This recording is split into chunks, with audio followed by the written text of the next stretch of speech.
What's up, Discmaniacs? I'm crushing plastic out here for you, and as 2020 season is winding down, I'm out here to show you what's in my bag.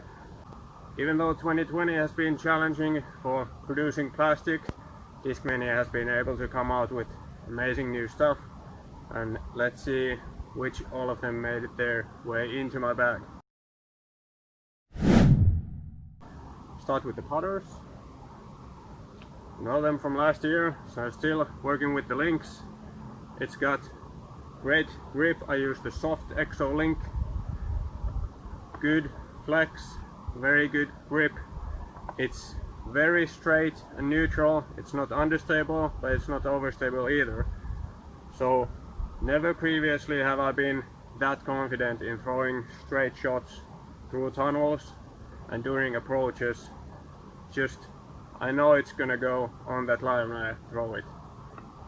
Also great for putting. Thanks to that glide, it stays in there just that much more to get it all the way to the basket. Then I added one classic from way back. So the Swirly S-Line P2. This is a 4-time P. McBee stamp with some extra mojo from Tuomas Hytiäinen. So he's a fellow Team Discmania player. If you haven't heard about him, I'm sure you will hear more in the future. So this is kind of counterpart to the link. Have it a little bit more bite at the end, so just a little bit fade at the end and a little bit less glide, so I won't blow past the basket. One more putter or approach disc, as Discmania calls it. So the Tactic. This has to be one of the best releases of 2020 for me personally, especially in EXO plastic when it's very flat. So I really like flat discs, especially for forehand, so I can get really good control on them.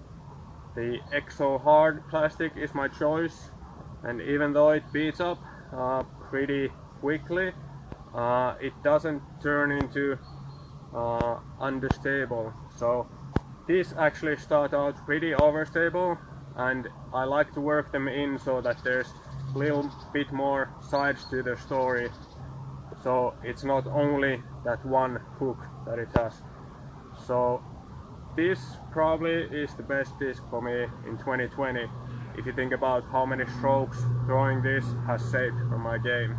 So if I'm not under the basket from the drive, I can rely to approach with this within tap-in range. So it's surprising how many angles I can work it on, and very steep flick anheuser, for example, through the woods and then land flat. Also hyzer works, so I throw this on the forehand quite a lot. Also backhand, spike hyzers, slide hyzers, and also flat shots that have even more fade than the S-Line P2. Okay, on to mid-ranges. Another new disc for this year. So the Evolution Neo Origin, the understable mid-range, but very controllable one even at that. So it's not flippy and you would never know how much it turns over. So very good for tunnel shots. Put a little bit of hyzer on it and watch it pop up. Great glide to keep going for pretty long ways. Or if you put a little bit less hyzer on it and drive it hard, it can turn over, get to the right pretty far away. So very controllable. One of the favorites of this year. Alright, so back to the classics again. So the Color Glow C-Line MD3, that has been in the bag for quite a long time now. I'm pretty sure it's the best run of MD3s that I've thrown. Excellent feeling plastic, very controllable, can do all sorts of stuff on many lines. So holds long, lovely anheuser for a long time. You can do hyzers with it, you can throw flat shots, anything, backhand and forehand. This is the dual mid-range for me.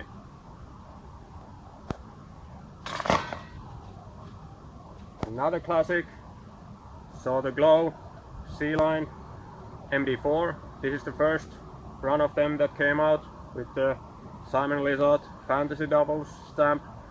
So the same run as the Crescent Falcon 1 flat top, and also it's been used quite a lot, so it's lost most of its bite, the overstability, but compared to the MD3 it's straight but also has a little bit of fade at the end. I use this for forehand flicks quite a lot, so have it go flat or a little bit over and then slight fade back to flick anheuses with it too. One more mid-range, so the overstable BT Hybrid Anvil with Nico Locastro stamp. I'm a big fan of his. So this is kind of the big brother of Tactic. It's very similar to that one, but even more flat topped. It almost has no top to it at all.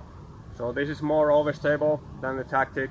So if I need more fade and more bite, more overstability, this is what I'm gonna use from now on. Moving on to Fairways, some more new plastic for this year. So this is the Evolution Neo Essence understable fairway from Discmania with amazing glide. So this is my most understable fairway, kind of the big brother of the Neo Origin. So I would say it has the same understability, the flip to it, but just a little bit faster. It's got super glide, so especially if I'm throwing steep uphill, I know I can get all the way up there by using the glide on this thing. Really loving it. Good for tunnel shots and turnovers and whatnot. So controllable, understability and glide. Next fairway in my bag, I put the old classic in there. So the first run Swirly S-Line CD2, it's not quite as understable as the Essence, but I can trust it with more power. So if I don't want to turn it over, I just want to have it flip up into a tunnel shot, this is probably what I'm gonna be using. The neutral, the middle fairway in my bag, second run C-Line FD2. This is actually my favorite disc to throw on flick anheuses. I can get real good line, real good distance on it with flick anheuses. I don't actually use this for too much other, and even if you feel like why have a disc in your bag for just one shot, when it does that shot that good, for me it's worth keeping it in there.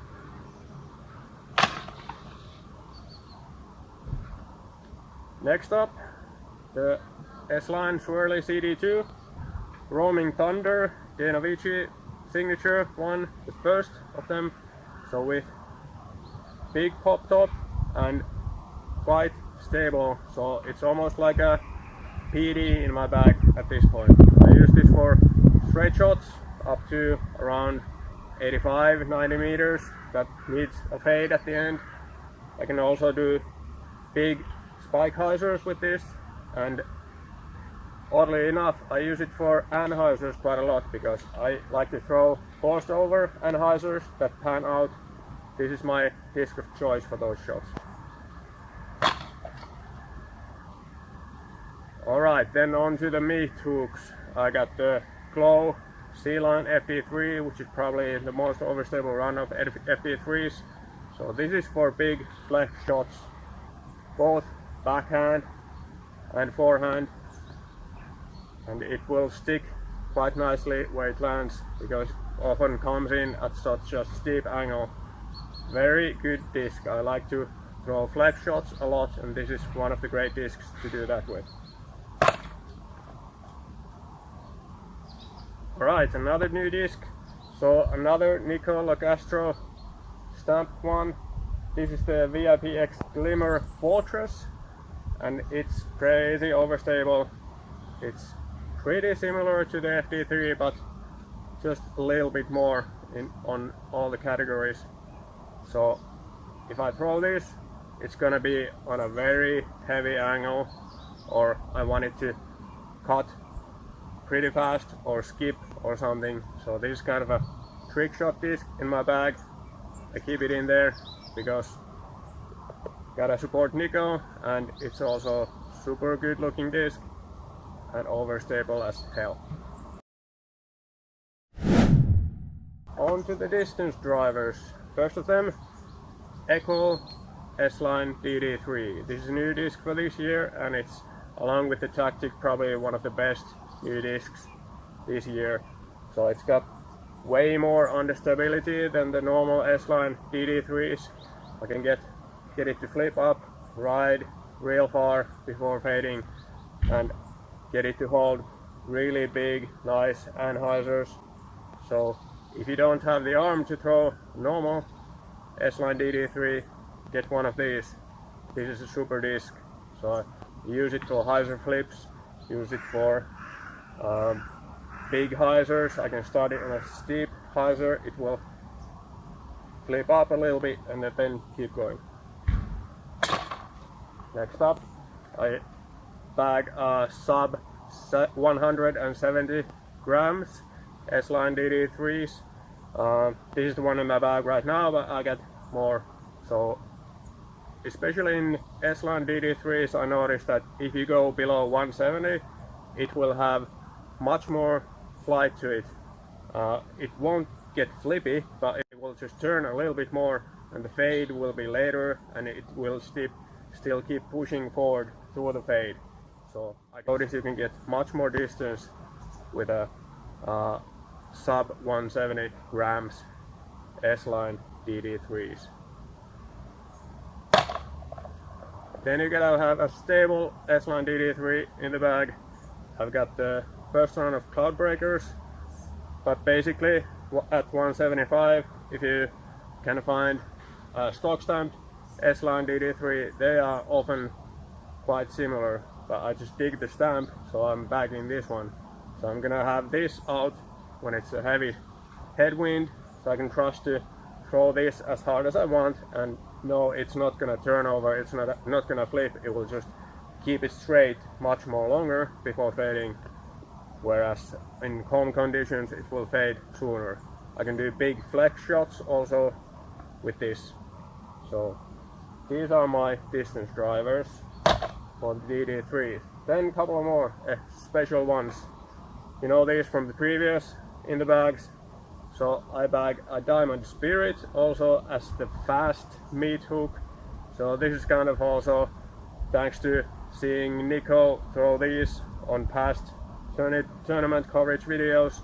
I decided to get one, and feel like it's really special disc, and I like the fact that when I got them from the US, I don't think anyone stocks these in Finland, and I would be surprised if too many people have gotten these overseas or bagged them. So it's a fun disc to give out to somebody and they have a hard time knowing what it's like. So it's very flat, it's 12 speed. This is kind of like a PD2 but a very overstable one.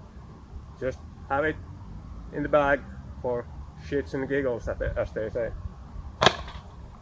And one more, the fastest disc in my bag and the one with probably most range, Nicola Castro special stamp Pinnacle Rampage that I've had for quite a while now. This is fast and flippy, so I can use those to get, especially if I'm throwing uphill, to get all the way up there thanks to the speed. Understability, also I can place long tunnel shots with this. When I throw it hard on a hyzer, watch it pop up, maybe turn slightly over and then keep going. That's all. So this year I have pretty eclectic bag. I used to think you should like finalize a bag, get mold minimalization and all that jazz, but right now I feel like if it's a fun disc to throw, I'm gonna keep it in the bag if there's room for it. So I don't have the biggest bag, so if all the discs amount to something like 20 or a little over 20, then it's okay. If it doesn't fit in the bag, then I gotta think about if I'm gonna be throwing it or not. So see you again next year.